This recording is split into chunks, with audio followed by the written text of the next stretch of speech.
ऐसे 34 अतिशय से संपन्न है,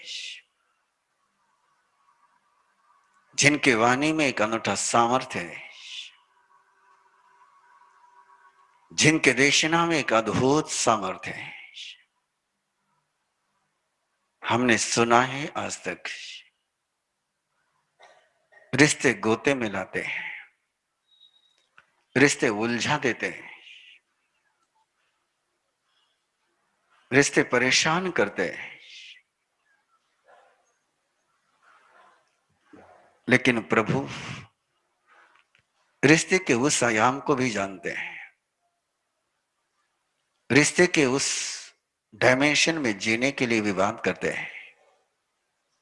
क्या रिश्तों के कारण से धर्म का मार्ग उपलब्ध होता, जहां रिश्ते सिद्धि के रास्ते पर ही नहीं तो सिद्धि पर पहुंचा देते हो। ऐसे रिश्तों को जीने की, और जो ऐसे रिश्तों को जी न पाए, जो अपने रिश्ते की सिद्धि की बात को सुन न पाए, जो सुन पाए जब सुन पाए, कैसे जीवन में दिव्यता का जन्म हो जाता है। और रिश्तों में जब धर्म की बात सुनी नहीं जाती, रिश्ते में जब तीर्थंकर परमात्मा की वाणी का प्रवाह नहीं बहता हो, उस समय कैसे रिश्ते टूट जाया करते हैं। एक अनूठी देशना है, एक अद्भुत देशना है।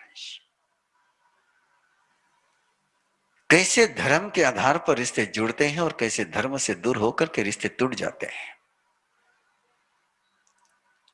और धर्म से टूटना, धर्म के रिश्ते से टूटना है, इन्हें पाप के रिश्ते से जुड़ना है। धर्म से जुड़ने का मीनिंग होता है कि पाप के रिश्ते से टूट जाना है। इस 18 पाप के भरी जिंदगी में रिश्तों का रास्ता, धर्म के रिश्तों का रास्ता जिन्हें मिल जाता है, वे कैसे संभल जाते हैं। ऐसे ही चरित्र को आज से हम शुरू करने जा रहे हैं निर्वाण कल्याण के देशना में। चरवाहे गौओं को चरा रहे हैं, पशुओं को चरा रहे हैं। एक मुनि जो सार्तवाह के साथ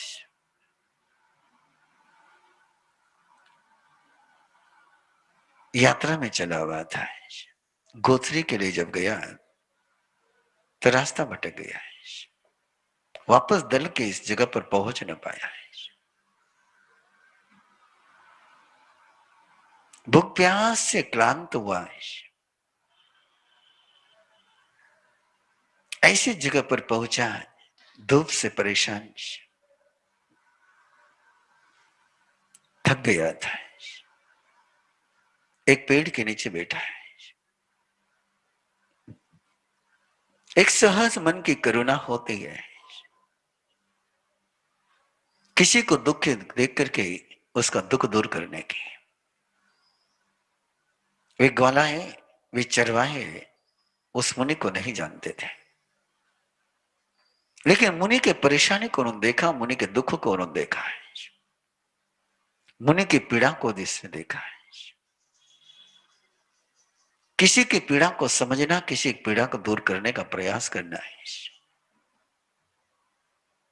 धर्म का दरवाजा खोल देता है, सिद्धि का मार्ग उद्घाटित कर देता है। किसी को दुखी करना, किसी को परेशान करना संसार का मार्ग प्रशस्त करता है। पाप का रास्ता जीवन में शुरू हो जाता है। धर्म की शुरुआत ही यहां से होती है। अब वो निर्वाण कल्याण के देशना के इन पावन पलों में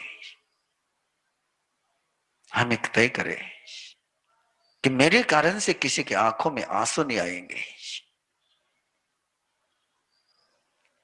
मैं किसी के आंसू पूछूंगा लेकिन किसी को आंसू बहाने के लिए मजबूर नहीं करूंगा। और वे ग्वाला है, उस मुनि की सेवा में लगे। उनकी सेवा से, उनकी परिचर्या से मुनि स्वस्थ हो गए। और मुनि जब स्वस्थ हो गए तो मुनि ने वरदान बरसाए,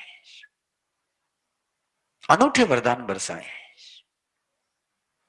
ध्यान में रखना, किसी का दुख दूर करने के लिए तुम धन का उपयोग करोगे, किसी का दुख दूर करने के लिए तुम अन्न का उपयोग करोगे, लेकिन उसका दुख दूर होने के बाद वो जो बरसाता है वो वरदान होते हैं, जिसको किसी पैसे से तोला नहीं जा सकता है। और मुनि ने ऐसे वरदान बरसाए उन 4 ग्वालाओं पर कि उनकी आत्मा जागृत हो गई, प्रबुद्ध हो गई।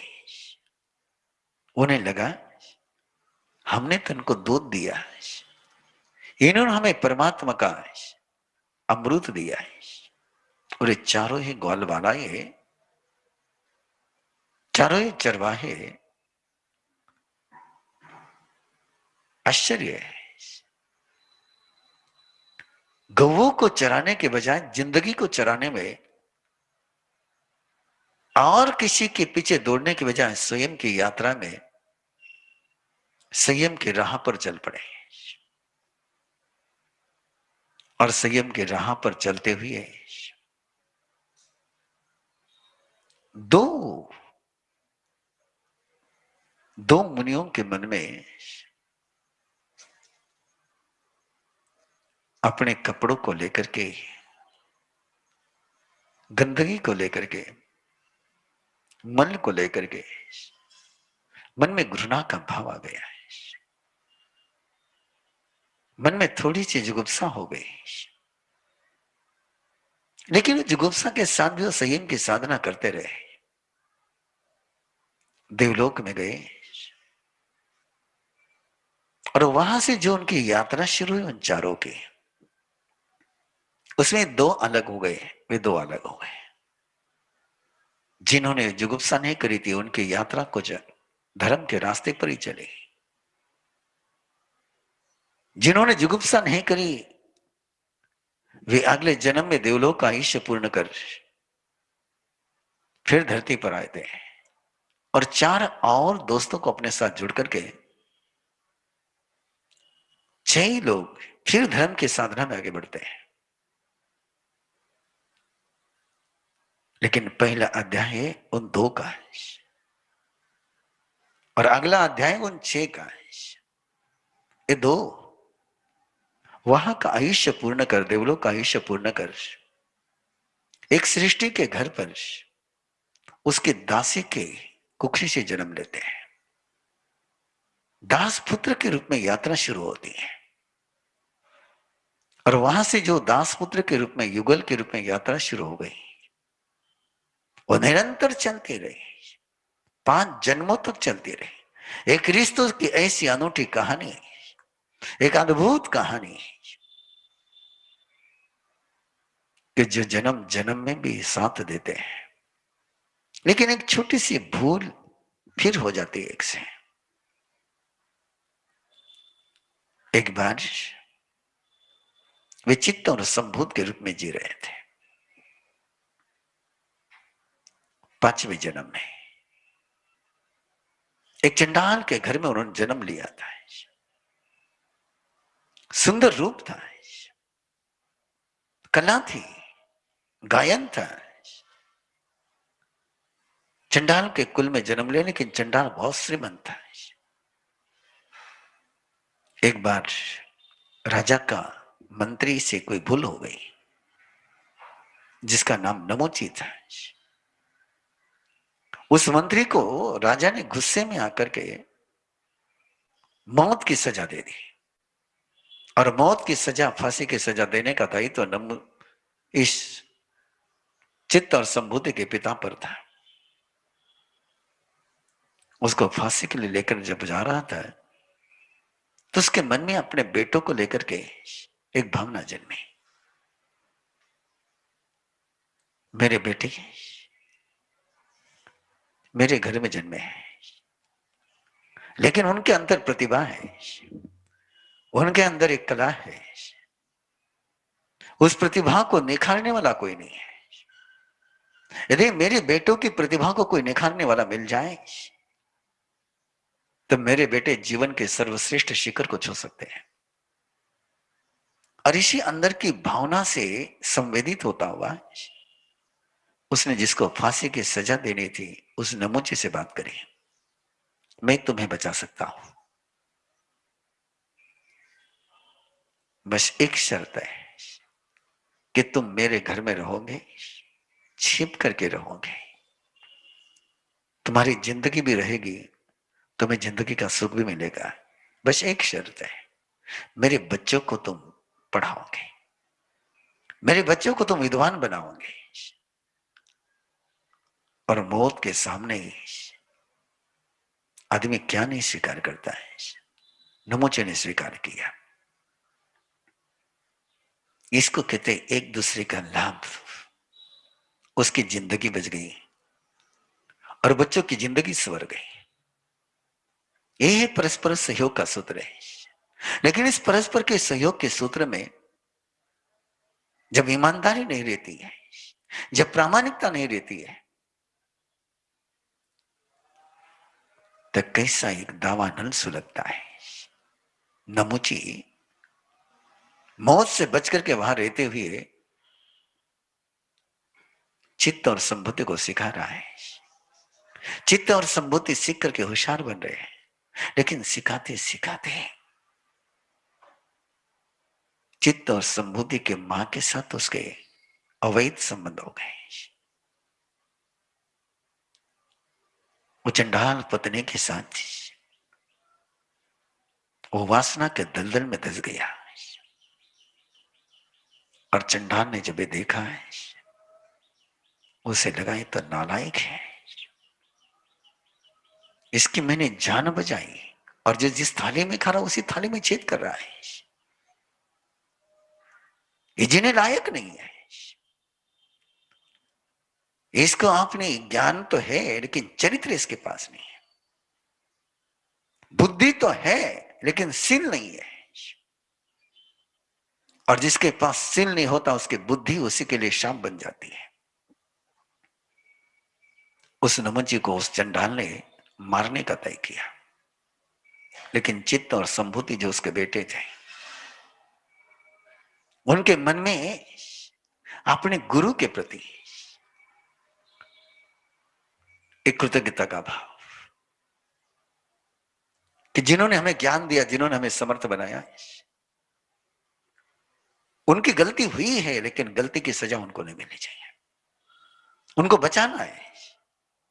इन्होंने हमारी जिंदगी को संवारा है, इनको बचाना है। और पिता के मन के भाव उन्होंने नमोची को बता दिए और कहा कि गुरुदेव आप यहां से भाग जाओ, और भागने में उसको मदद करी। कुछ व्यक्ति ऐसे होते हैं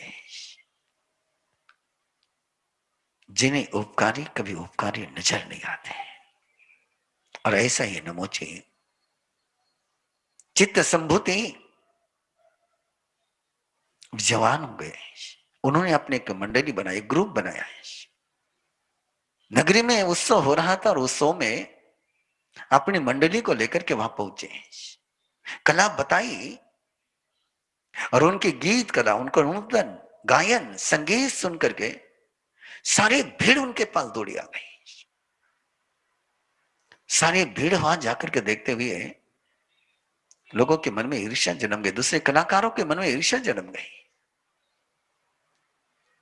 किसी की प्रगति देख करके तुम ईर्ष्या में जलोगे तो जलकर खाक हो जाओगे, और किसी की प्रगति देख करके तुम उससे प्रेरणा लोगे तो प्रगति के शिखर पर पहुंचोगे।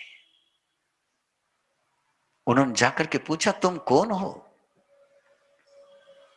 कहां से आए हो तुम। और जब उन्होंने बताया अपना परिचय तो वे ब्राह्मण थे पूछने वाले, और ब्राह्मणों ने जाकर के राजा से शिकायत करी, ये चंडाल के बेटे आकर के लोगों को पागल बना रहे हैं, लोग इनके पीछे लग रहे हैं, इनकी जाति चंडाल की है, कला है तो क्या हुआ है। और ये सोच बड़ा घातक है। किसी का जाति के आधार पर मूल्यांकन करना है, इसी ने इंसानियत को बदनाम कर रखा है। इसी से मानवता पीड़ित हो गई। राजा ने उनको निकाल दिया वहां से और निकल गए। मन में खंत आ गई कि हमारा चंडाल होना हमारी कला को राहु केतु लगा गया है, जो हमारे हाथ में नहीं है। और मन में एक वितृष्णा है, लेकिन वो दब गई, वो नहीं आए वापस। लेकिन फिर एक बार उत्सव में आए, मुंह पर कपड़ा डाल करके आए। कलाकार थे, अपने को छिपाना चाहते थे कि कहीं उत्सव का आनंद लेते हुए लोग हमको फिर पीटे नहीं। लेकिन कई गीत चल रहा था और उस गीत की धुनी में कई संगीत चल रहा था और संगीत पर उनके पांव भी थिरकने लगे, उनका दिल भी थिरकने लगा। और दिल थिरकते हुए वो असली कलाकार थे, वो नकली कलाकार नहीं थे।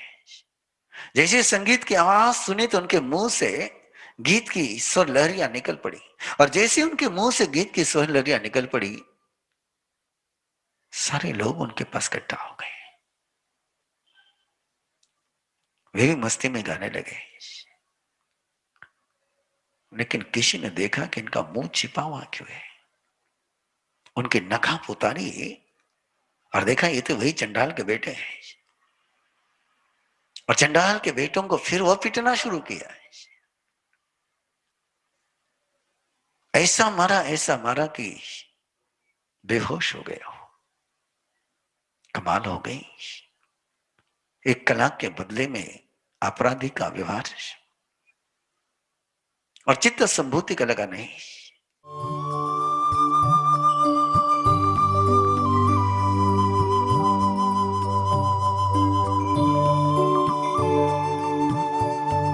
इस कार्यक्रम के पुण्यार्जक हैं श्री दीपचंद जी, श्री सुनील जी, श्री सुजीत जी, श्री सूरज जी पारख, पूना दाल एंड बेसन मिल्स पुणे।